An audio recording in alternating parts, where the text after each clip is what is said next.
Filmz TV sponsoreres af Company Pictures.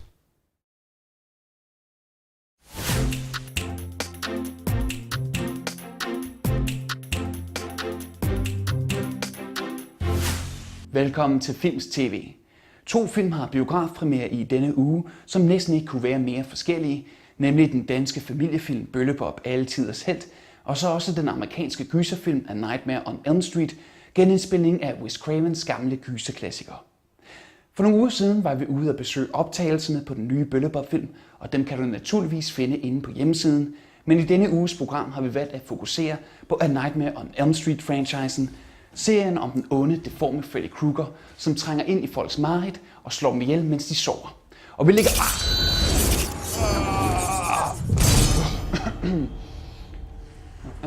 ligger ude med et kig på franchisens tidligere dele. The kids of Elm Street don't know it yet, but something is coming to get them. There's something out there, isn't there? Det hele startede med Wes Cravens oprindelige A Nightmare on Elm Street fra 1984. Ligesom den nyeste film i serien handler originalen om en gruppe unge, som bliver plaget i deres mareridt af den grufulde Freddy Kruger.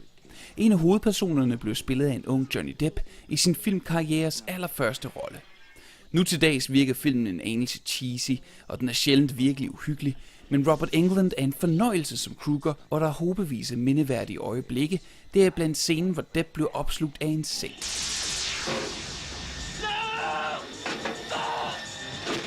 Toeren var til gengæld frygtelig, altså på den dårlige måde.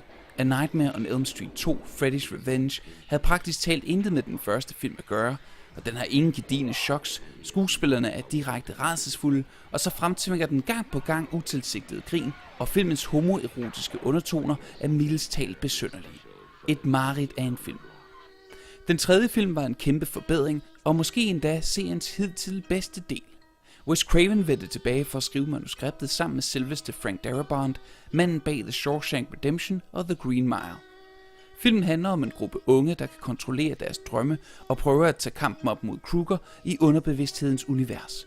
Filmen er opfindsom og virkelig uhyggelig, og så har den flere af seriens mest gruopvækkende sekvenser.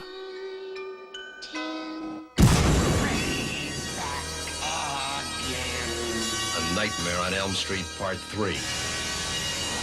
How long has it been since you've been on Elm Street? Welcome to a brand new nightmare. Den fjerde film var en direkte fortsættelse til 3'eren, og filmens special effects og drømmesekvenser er ganske hæderlige, selv efter nutidens standarder. Men 4'eren efterabede forgængerne lidt for meget, og hverken historien eller karaktererne var særlig mindeværdige. Denne gang var det Brian Helgeland, som stod bag manuskriptet, manden som senere vandt en Oscar for sit manuskript til LA Confidential. Men det skulle kun blive værre. Sagaens 5. kapitel, The Dream Child, forsøgte at afrunde den historie, som de 2 tidligere film havde stykket sammen. Men det blev til noget værre rod, som ofte var svært at finde hoved og hale i. Every town has an Elm Street. Alligevel blev New Line ved med at spytte fortsættelser ud, og de forsøgte at hive endnu flere i biffen ved at navngive seriens 6. film, Freddy's Dead, The Final Nightmare. Titlen skulle dog vise sig at være meget misvisende. Denne gang møder vi en gruppe helt nye karakterer, som alle er kedelige stereotyper, der blot skriger og skråler, mens vi venter på, at Kruger afliver dem. Det hele kulminerer i en omtrent 10 minutter lang sekvens i 3D, som kun forårsager svigende øjne og kraftig hovedpine. Wes Craven havde ikke haft noget med serien at gøre siden dens 3. del, men han vendte alligevel tilbage for at lave den 7. film, Wes Cravens New Nightmare, en lille metafiktiv genistreg, hvor i flere af seriens skuespillere spiller sig selv. Her blev skuespillerne plaget af Freddy i den virkelige verden, og selvom slutningen er lidt antiklimaktisk, og filmen løber tør for idéer lang tid før slutfløjtet, så er der nok geniale idéer i New Nightmare til at gøre det et bekendtskab værd, uanset om man så er fan eller ej.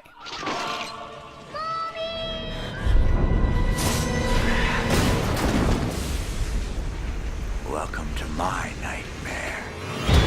Først næsten 10 år senere dukkede Freddy atter op på det hvide lærred, denne gang i et længe ventet opgør mod et andet horror-ikon, Jason Voorhees, den maskerede morder fra fredag den 13. filmene.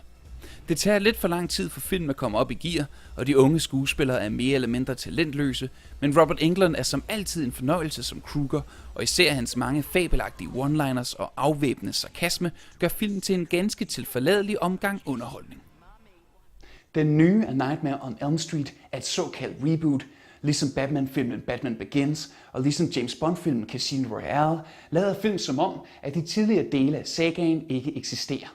Det er også en helt ny skuespiller, som spiller Freddy Kruger i denne omgang, nemlig Earle Haley, som også spillede Rorschach i sidste års tegneseriefilmatisering Watchmen. Og vi fik lejlighed til både at tale med Haley og også filmens instruktør Samuel Bayer. When I was a kid, I did a lot of auditions for a lot of different projects, and it's possible that I auditioned for Nightmare on Elm Street. Don't remember, but there's also a rumor that I went there with Johnny Depp or something, and that's definitely a rumor. How did it feel to play like one of the most iconic characters in horror history? Was it a daunting prospect? Man, it was. I'll tell you, it was a thrill, and it was exciting, and it was also scary from the standpoint of first when they first offered the part, it was kind of like, oh wow, I'm thinking to myself, wow, one guy owns this role and he's been playing it for decades, and it's like, man, that's a tough set of shoes to be stepping into. But there was this other voice in my head saying, but how can you not play Freddy Kruger? It was such an incredibly iconic character. I had to go for it, and it's just one of those the experience of it. It was incredibly challenging and rewarding. I definitely needed to bring some of the familiarity of Kruger, and yet find a way to own him. So I was wondering if it's not too personal a question, but what's your own worst nightmare? Well, when I was a kid, I had these recurring nightmares. They were really bizarre and inexplicable. To this day, I have no idea what they were, or what it was about. But the scariest dream I had is when I was a kid. I was sleeping. I was dreaming that I was sleeping in the same place I was actually sleeping, and I'd wake up, and I'm in this room that I'm actually in, but I'm dreaming and I don't know it. And this big, like 7-foot tall tarantula man would show up at the door and come after me in the bed. I'd somehow get around him, I'd run down the hall, and just as he would, get to me, I'd wake up. And I'd have that dream over and over, and then one day it just stopped. I find it really, really interesting that after this long hiatus, I guess you could call it, from acting, when you finally act in, I guess what you would call, potential Hollywood blockbusters, Watchmen and Nightmare on Elm Street, where you're playing two of arguably the most popular characters in modern fiction. You appear primarily behind a mask or a thick layer of makeup, but I guess there's not any special reason for that. Yeah, I'm going for Lon Chaney Jr.'s career. 998 parts to go. Rorschach is probably my favorite character, and that is because to me, I love that film. I love what Zach did with Watchmen, and I think I hope it lives on and people check it out on DVD over the years. And is there any part of you now that feels like, because of this long break, that you kind of have to make up for all the time that went by between the early 90s and little children? No, I don't think so. I mean, I think it sure is. I've just been enjoying it. You really have. I've been working my butt off, but I've really been having a good time with it. Is it true, though, that you worked as a limo driver and also pizza deliverer during that break? Yeah, it took me quite a while. Once I decided to, there was a period of time where I thought, either I have to start all over acting. Actually, you know what? I was talking to some managers. I was trying to get a new manager. I remember talking to this one lady, and she said, you either have to start all over, as though you just got to town, this new actor guy. And,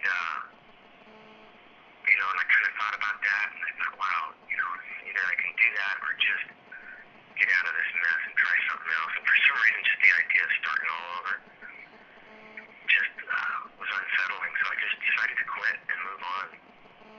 And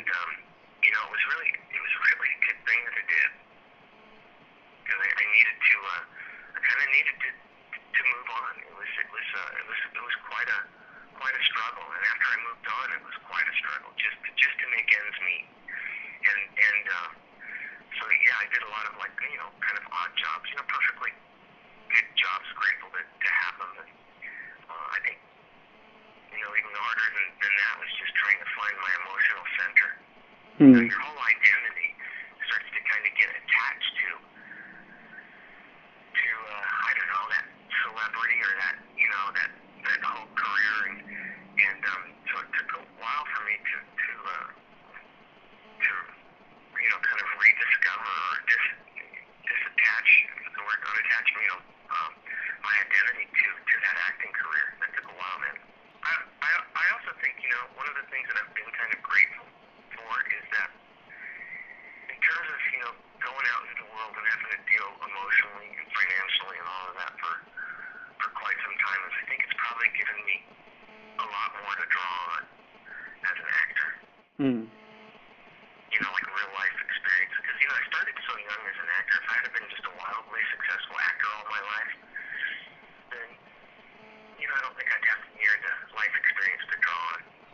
Ja.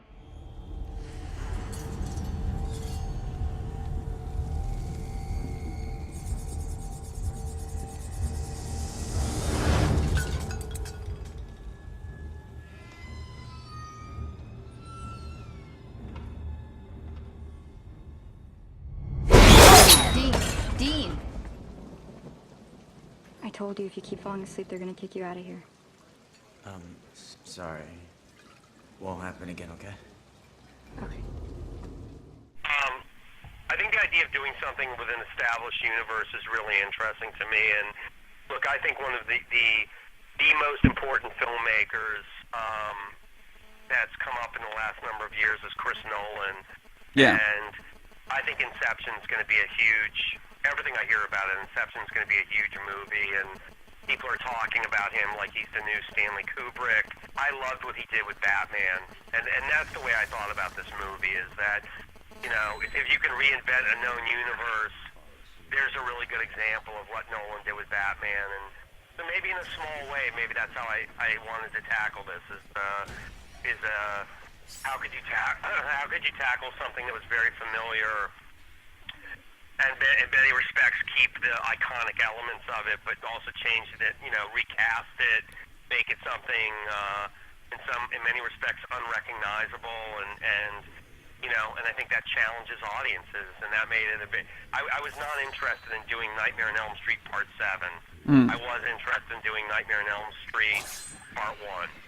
If you're going to wipe the slate clean and start over again, then telling an origin story is a very interesting way to begin something, and it is about mythology, and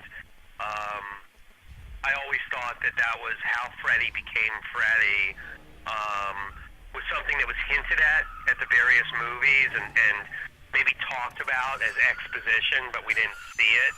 So I think the idea of actually exploring it as a mystery and maybe even exploring the fact, was he innocent or not, was, or how he got burned, all that stuff I thought was really interesting and was always part of the script that I jumped on. I'm a fan of what Wes Craven originally created.